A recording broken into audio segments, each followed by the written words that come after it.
Get ready with me as I give you the lowdown on my 2023. So 2023 is the year that I always call, it's the year that kept on giving, and not necessarily for the right reasons. I've got some welling on my face and I don't know how that happened. But anywho, I don't know if you can see all of this welling on my face. I think I might have an allergic reaction to something, or I've taken my nails off and they're quite sharp. I think I might have scratched myself a few times. Good luck. March was a quiet month. Yeah, not really much going on, just a couple of birthdays. Felt like, yeah, getting an easy ride to the month, you know, or to the year, should I say. It was my niece's birthday, and yeah, just not really much going on in March. But how did the rest of the year get eventful? Please do not come for me in the comments, because I do what I do. I'm not a makeup artist. So April is where it all went diabolically wrong. Yeah, so again, I was just getting on with life, not realizing that my world was about to get rocked differently. I got a message from a good friend of mine's sister asking me to give her a call quite urgently because she needs to speak with me. So straight away I knew it had to be to do with my friend, because in all respect, me and his sister, we don't talk outside of that. And I called her, got the worst news ever, that my friend had died from a heart attack. Needless to say, I was in absolute shock and just beside myself. Yeah, that's all I've got to say about that. As if things couldn't get any worse for that month. I mean, what more could we get? My mum was taken to hospital because she had fluid on her lungs. Not her lungs, beg your pardon. She had fluid filling up in her stomach. Her stomach kept getting bloated. And there was no explanation for this. So eventually she went to hospital. They ran some further tests. Turns out it was ovarian cancer. And to top it off, not just ovarian cancer, but stage 4. So that was that, really. We were then told that treatment wasn't going to be offered to Mum. The prognosis was that she had around 6 months to live. So this was from between April and May times. Bearing in mind, my friend's just died, and at this stage, I haven't even really processed that. With that being said, my sisters and I made the decision to take Mum home, to give her full-time care in her own home, as opposed to putting her in a hospice or anything like that. So we took Mum home, set the house up for her.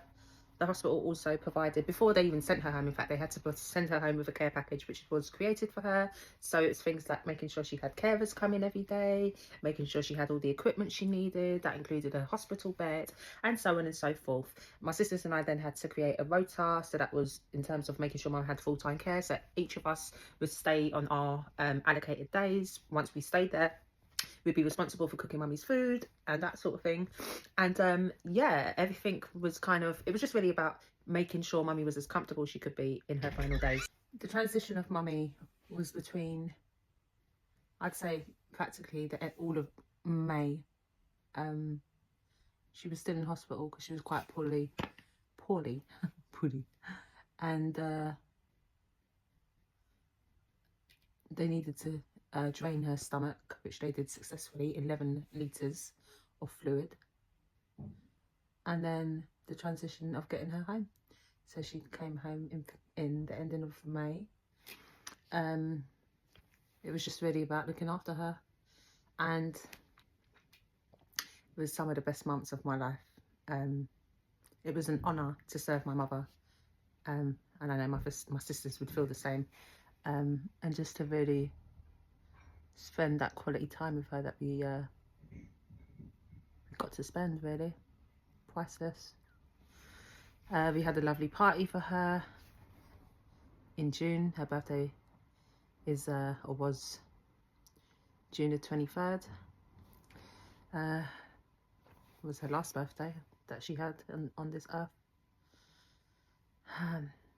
Yeah. By August 2023, Mummy took a turn for the worse. I think it might have been around the 6th of August, I want to say, that she just became really poorly. There was a stage where she was having difficulty breathing. The palliative team were very much in close contact with us. They came, examined her, and the prognosis was that, you know, she's drawing towards the ending of life. With that being said, she passed away on the 11th of August.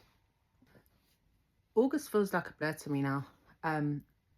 My sisters and I spent most of that month just preparing for Mummy's send-off and giving her the best, you know, send-off that we could. A lot of, obviously, you know, admin-y stuff. I guess because we knew she was going to pass anyway, we'd kind of got the wheels in motion before, which I guess made things, I don't want to say easier, because it's never easy. Losing a parent, especially a parent like my mum. She was amazing. She was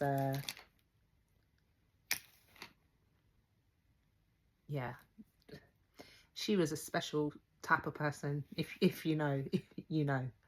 In the midst of all of this happening, we're preparing for Mummy's funeral in mid-August.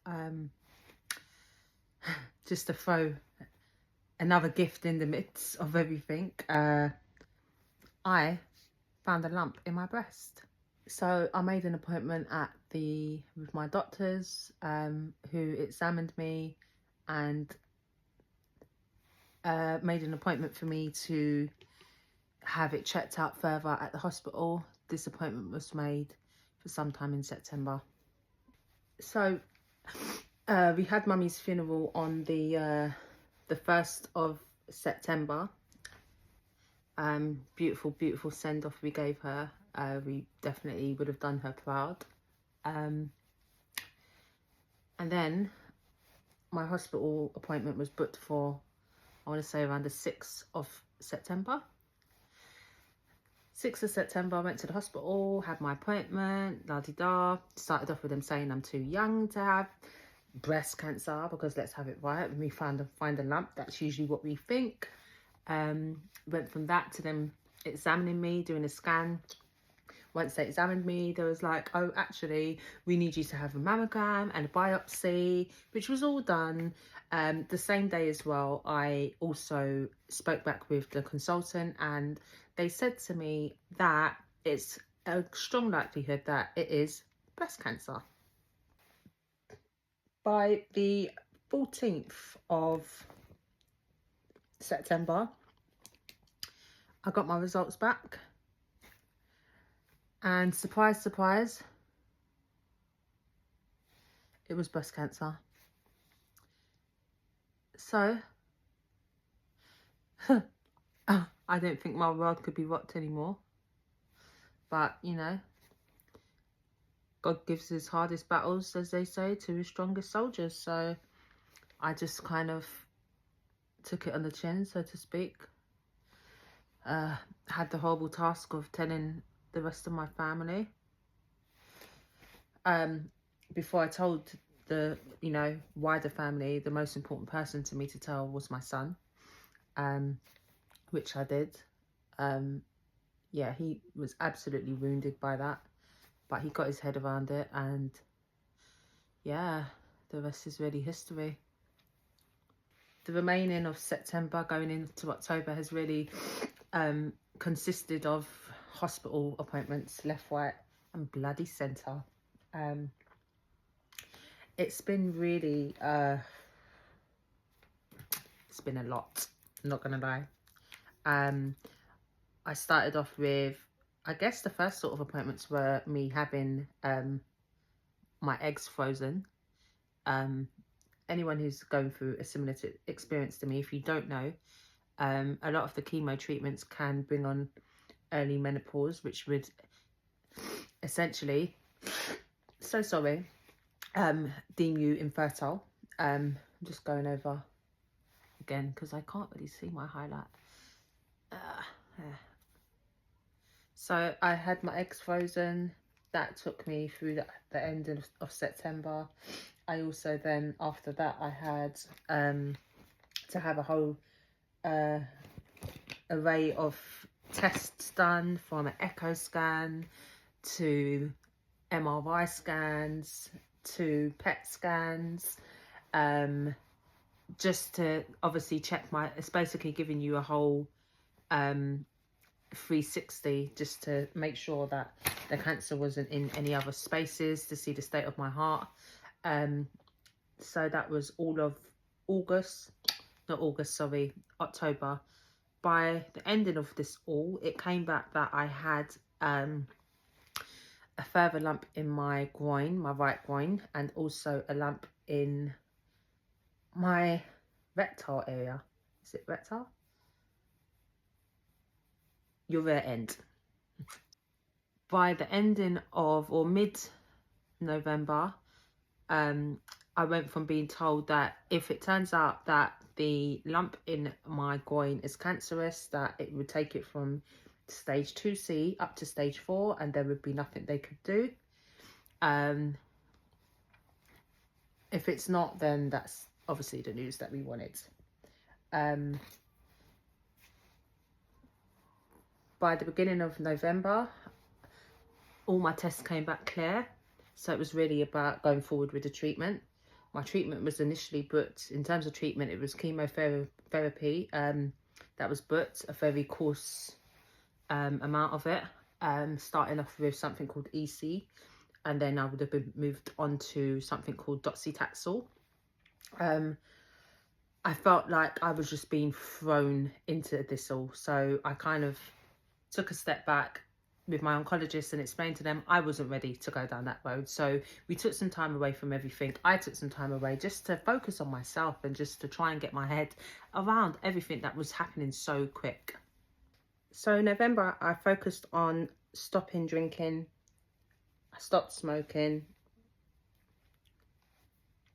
I stopped eating meat.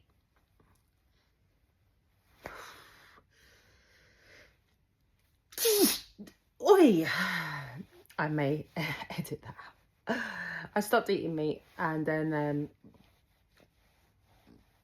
I just wanted to get back on a healthier way of life. I feel like I'd abused my body for so many years, and yeah, I just needed to get back right with myself. So that's what I spent November doing. I pulled the plug, so to speak, on my treatment, just while I could just focus on, yeah, being healthier.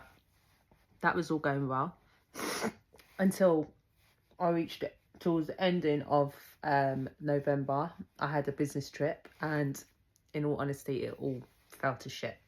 With that being said, by the ending of November, I made the decision to finally start my treatment, which is what I done.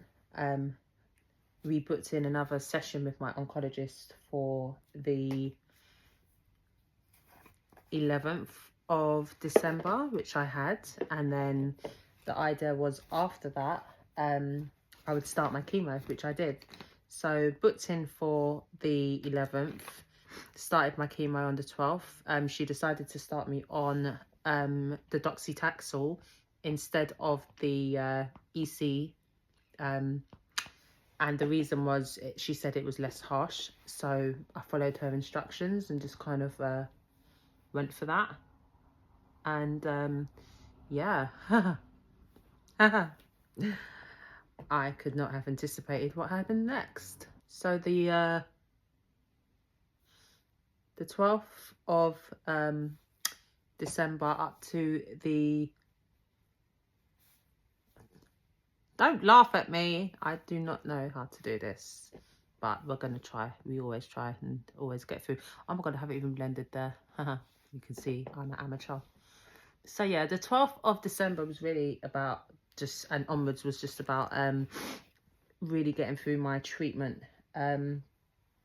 Everything went well in terms of the treatment. I opted to have a port put in my arm, which essentially it's an administration point for your medication, because I've got very small veins, and usually with like when I go to the hospital or the doctors and they need to do my my bloods, they can never find my veins essentially. So they put a port in my arm, which is like it's almost like an implant that runs directly into your veins. That it's like it's a mini operation, but it's done under local, is it? It's done under the anesthetic where they don't put you to sleep. So essentially I had that done. It all seemed to go well. I'm not really going out like that, so I don't really care to have it baked, so to speak. Yeah, it all seemed to go well. The chemo side effects were just seemed manageable, I want to say. But the port was killing my arm, yeah? The port itself was like, wow, what is this? So by day 5 of chemo, yeah, my arm was really hurting and I had a high temperature, so I basically contacted the department that deal with it to explain to them what was going on. They booked an appointment for the next day for me to come in. That took me down up to day 6. By the time I got to the hospital, I was in a very bad place. This would have been the 18th of December, sorry guys. I'm not good at multitasking. And then, so basically, by then my temperature had skyrocketed. Wasn't feeling great, as you can imagine. They ran a whole heap of tests and things like that, and it turns out that not only did I have an infection, I had a blood clot in my arm, and also I had a skin infection that essentially turned into a blood infection, because the infection from the port got into my skin, because obviously it was a direct line to my skin, to my blood, sorry, and it was sepsis. So I ended up spending the majority, well, from that point onwards, I wasn't discharged until the 30th of December. So I spent the whole of the Christmas, barring Christmas Day, in hospital, because the infection I had was very, very serious. So yeah, that was my 2023. It was one of the worst years on paper of my life, but equally it taught me a lot about myself, about my family, different types of them. For the majority, my immediate family are amazing. You all know who you are. But just the strength of me and my sisters, how we pulled together, I couldn't be prouder of us all. Don't know what I want to do for my lips.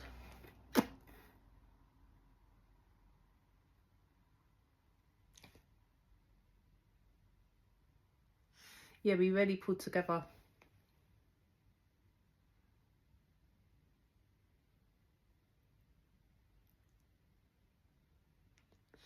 My mum would have been very proud of us. And I definitely am proud of us. I feel like everything that happened at the beginning of the year prepared me for where I am now with having cancer. And I feel like, yeah, it just taught me about my resilience to life, and that actually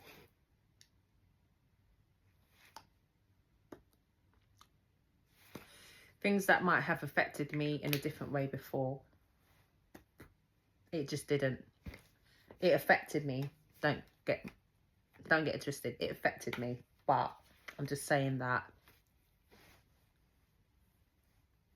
I feel like I would have cracked more under the pressure than what I did if it weren't for everything I'd gone through with my mum. And even just seeing my mum's strength through going through cancer. Cancer is not something that my family have gone through. And it really just made me realise that actually if my mum can deal with it the way she did, like a G, like a G, then so can I. So that is a lowdown of my 2023. It's now 2024 and I'm feeling ready. I've got updates that I'll give in another video of I don't think I like this lipstick colour. I've got updates on you know, how things are going, and yeah, you'd be surprised, to be fair, of the things that I have to say. Obviously, you know, my hair fell out after the chemo. It was falling out, so I just made the decision just to cut it off. And I still haven't braved to go bald because I feel like I'm not ready for that. So yeah, I'm just I feel really grateful to be alive. I feel grateful to have gone through the things I've gone through in 2023 because it's only made me stronger. And I know what I'm gonna do. This is the final look, guys. Just keeping it cute and casual today. Just going to my sister's for dinner, so you know, this was enough. But yeah, it's just a message to anybody out there who didn't have a great 2023. It's a new year. Keep going. Don't get beat down. Don't allow what's happened last year to affect this year. Be positive. Love on your family and your friends. Stay prayed up, and this year will be a different one. I believe it. Believe it too. Have a great day.